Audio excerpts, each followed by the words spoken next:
2 minutes ஒரு முக்கியமான விஷயத்தை சொல்லிட்டு வந்துடுறேன். Good news. பெப்சி கம்பெனி அவங்களுடைய ஸ்நாக்ஸ்ல ட்ரிங்க்ஸ்ல இருக்கிற ரசாயனம், கலர்ஸ் இது எல்லாத்தையுமே பேன் பண்றாங்க. பெப்சி அவங்களுடைய தயாரிப்புகளிலிருந்து தீங்கு விளைவிக்கும் சாயங்கள், வண்ணங்கள், சுவைகள் கூட்டி தரும் கெமிக்கல் ஏஜென்ட்ஸ் எல்லாத்தையுமே அவங்க நீக்குறாங்க. சூப்பர்ல.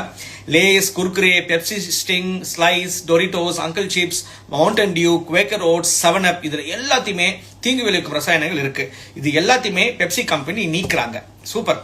ஆனா அமெரிக்கால மட்டும்தான் இதை தடை செய்ய போறாங்க. இந்தியாவில் இல்ல. இனிமே அமெரிக்கா குழந்தைங்களுக்கும் மக்களுக்கும் சுத்தமான ஸ்நாக்ஸும் ட்ரிங்க்ஸும் கிடைக்கும். அப்போ இந்திய குழந்தைங்களுக்கு அதே பழைய ரசாயனம் நிரப்பப்பட்ட அந்த குப்பையை தான் சாப்பிட போறாங்க.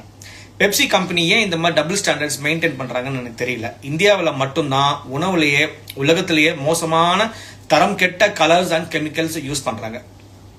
இந்த மோசமான தரம் கெட்ட ரசாயன பொருட்கள் என்னன்னா ரெட் 40, அப்புறம் yellow 5, அப்புறம் tartrazine, MSG and metals. இந்த கலர்ஸ் ரசாயனம் பொருட்கள் எல்லாம் 30க்கும் மேற்பட்ட நாடுகளில் தடை செஞ்சிருக்காங்க. ஆனா இந்தியாவில் இன்னும் இந்த ரசாயன பொருட்கள் எல்லாம் உணவுல வெளிப்படையா பயன்படுத்துறாங்க. அமெரிக்கால பெப்சி கம்பெனிக்கு 2026 இந்த எல்லா ரசாயன கலர் பொருட்கள் அவங்களுடைய உணவுகளை இருந்து நீக்க கோரி ஆர்டர் கொடுத்திருக்காங்க. ஆனா இந்தியாவில் இருக்கிற 140 கோடி மக்கள் அந்த குப்பையை தான் சாப்பிடுறாங்க.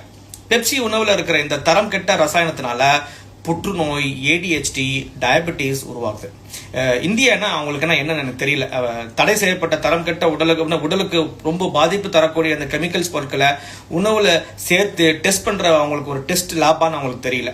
நம்மள ஒரு குப்பை தொட்டியா தான் பயன்படுத்துறாங்களா, நம்மள வந்து ஒரு டெஸ்ட்ல யூஸ் பண்ற ஒரு அனிமல்ஸா பாக்குறாங்களா, ஏன் அப்படின்னு தெரியல. இந்தியாவில் இருக்கிற உணவு நிறுவனங்களை லாபம் சம்பாதிக்கிறதுக்காக நம்மள எல்லாத்தையுமே ஒரு டெஸ்டிங் பொருளாக தான் அவங்க பாக்குறாங்களா, எனக்கு ஒண்ணுமே புரியல. எனக்கு இந்த விஷயத்த உங்களுக்கு தெரிஞ்சவங்க, சம்மந்தப்பட்டவங்களுக்கு பரப்புங்க.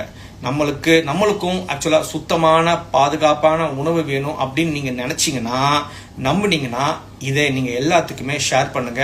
இனிமேல் உஷாரா இருங்க சாப்பிட்ற பொருள்ல.